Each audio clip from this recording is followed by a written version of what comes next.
TIFU by being in Walmart with my pants around my ankles. TIFU by being in Walmart with my pants around my ankles. Quick preamble, I had started losing a moderate amount of weight, and my pants had started to become a bit too loose to hold up on their own. I was debating on just buying new pants, but I was on a mission. I lost near 20 pounds and was aiming for 20 more, so I will just grab a new belt for now, and save buying $80 jeans for another day when I am skinnier. So, I run over to my local Walmart, because price was an object. I was in my late 20s and the struggle was real while being in college. While recently having a baby with my fiance, I kept my hands in my pocket like I tend to, but to keep my waistband pulled up at a comfortable level. I grab a suitable new belt from the rack when I get a text from my fiance, "We need some milk, can you grab it while you're there?" Okay, cool. I grabbed a jug of milk and on the way to the cashier when I get another text. "Oh.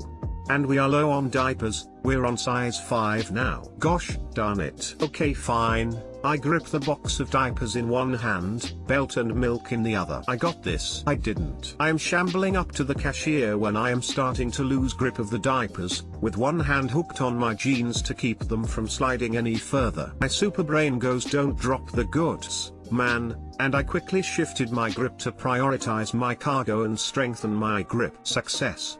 No diapers or milk are on the floor. My pants, however, are. What is now burned into my memory is the look of concern and horror on the teenage cashier's face while some slightly overweight dude crab walks to the cashier with his boxers airing out for the Val Martians to gawk at. I plop down the goods on the conveyor belt, the diapers/milk, not the other goods. Though, that would have made for a better story, and I make a meaningful glance to the belt saying just in time, right? There was no polite smile, only fear. I pull my pants up, complete the purchase, and stand aside to quickly slide my belt through the loops, casting aside all shame now. Oh god. I'm one of those people of Walmart stories now to someone else. TL, doctor, went to Walmart for a belt, left with a memory that will haunt me, and the cashier, the rest of our days. Proud of you for shuffling up instead of pulling up your pants first. Priorities, man. It admittedly was only about 10 or so feet, but you can imagine it felt like much further away. The just in time, right? Comment is absolute gold. When in doubt, awkward humor. Second place in my mind was good thing I wasn't shopping for belts and underwear. You know, I'm surprised the cashier had that reaction. It's Walmart. Honestly, the employees there should have no surprise reactions to anything. Maybe worth mentioning this was in Canada. I'm unsure if the stereotypical nature of the Walmart stories are as bad up north. We usually say please and thank you before exposing ourselves. I work for Walmart. We call that a Tuesday. Please take up comedy writing. You had me laugh. Seriously. I had a similar situation at my workplace canteen where we are supposed to walk around with a tray in our hands. And under my skirt an old pair of leggings was slowly but steadily rolling down. I finished the process with the tray in my hands, in an elegant duck step shuffle until the nearest table. Thanks for the compliment. I do a couple posts here now and then when I remember a good story that would fit into a subreddit. I don't do comedy writing, but my wife and I try to channel our humor into our YouTube channel. I get a few gems off now and then, when I can get a word in edgewise smile. And yep, that sounds about the same situation, except you sound way more graceful.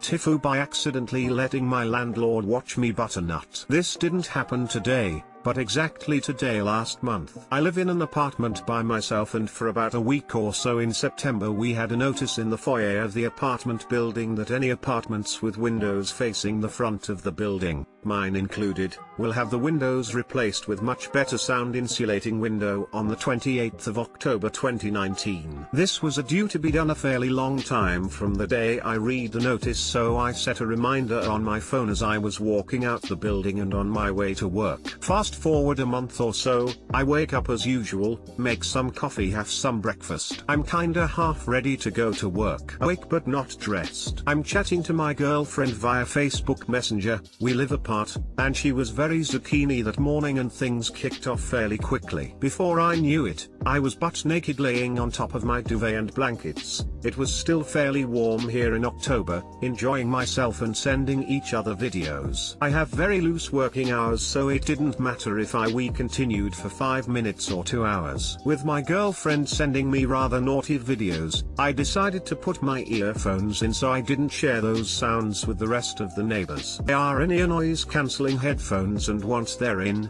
you wouldn't even hear someone shouting 2 feet away from you. My girlfriend and I are having a whale of a time when suddenly, I can feel some vibrations in the frame of my bed. I have a tram that runs right outside my apartment, and every time one passes, I feel the same vibrations. I thought nothing of it, assumed it was a tram, and carried on. With the videos of my girlfriend playing at full force, laying there fully naked on my bed, I start to coconut. As soon as I do, I catch something out of the corner of my eye. I turn my head to see my landlord and 2 construction workers walking swiftly into my bedroom. I start manically trying to find something on the floor to cover up with, a towel, a jumper, anything. Meanwhile, I'm still uncontrollably coconut, which I can only describe as my coconut being like a crazy daisy. Maybe only UK peeps will know that reference.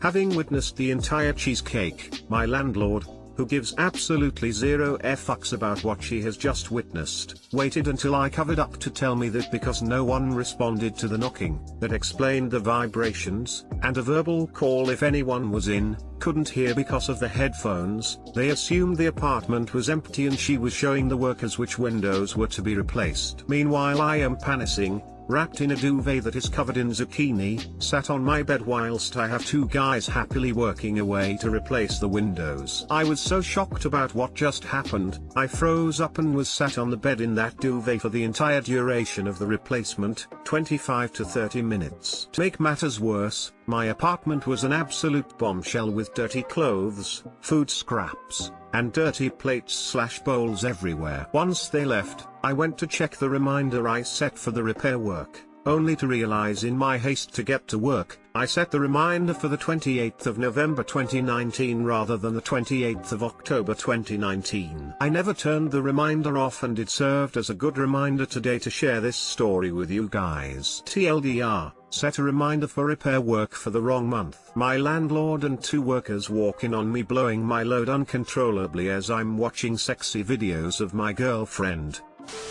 Cheesecake, you really blew your first impression on those construction workers. You could say he lost his composure. Was your landlord hot at least? My opinion of this story relies entirely on knowing this.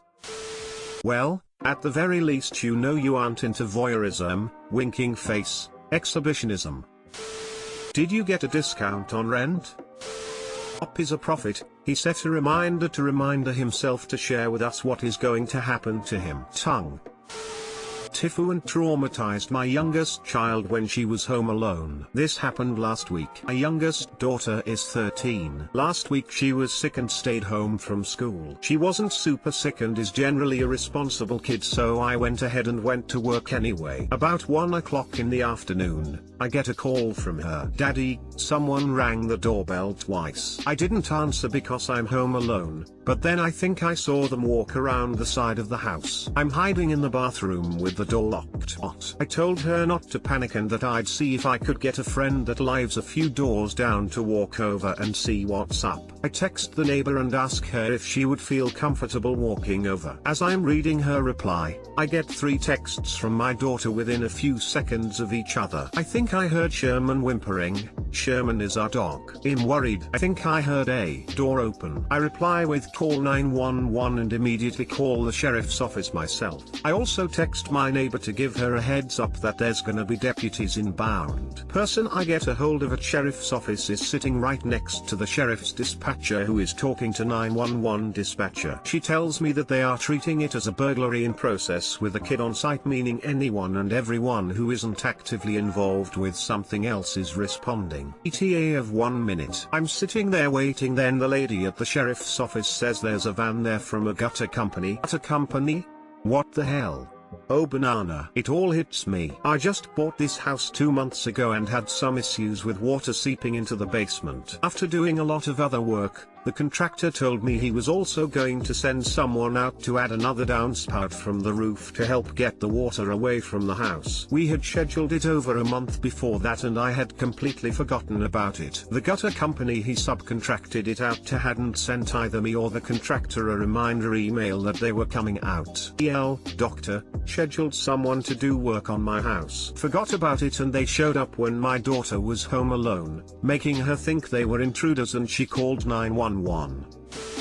I had a similar experience when I was coming home from college for spring break a few years back. I got home and checked where the spare key is supposed to live. I dropped my key down an elevator shaft on accident and decided not to tell my parents, but that is a different story, and it wasn't there. I tried the door a couple more times on the off chance that maybe I screwed up opening the door, then I ring the doorbell figuring maybe one of my parents is working from home. No luck. So I walk around the back of the house to see if maybe the back door is unlocked. Again, after trying a few times, I determine that it is indeed locked. So I walk back around the front of the house and I get back in my car so that I am not sitting outside in the cold waiting for someone to get home. A minute or two later, a police car pulls up and the officer pulls me out of the car and asks me what the hell I am doing. After showing him my license, he determines that I am just a dumb college student who didn't tell anyone he was coming home who does live at this house. He passes this information on to the dispatcher and a minute later the front door opens. Out comes my 10 or 11-year-old little sister who runs up to me and gives me a big hug. Turns out that my sister was off of school as well and my parents couldn't stay home with her and decided that she could stay home by herself. They told her that she wasn't supposed to open the door or answer the door if the doorbell rang. She told me that she really thought that someone was breaking in. After apologizing to the officer, I finally got to go inside.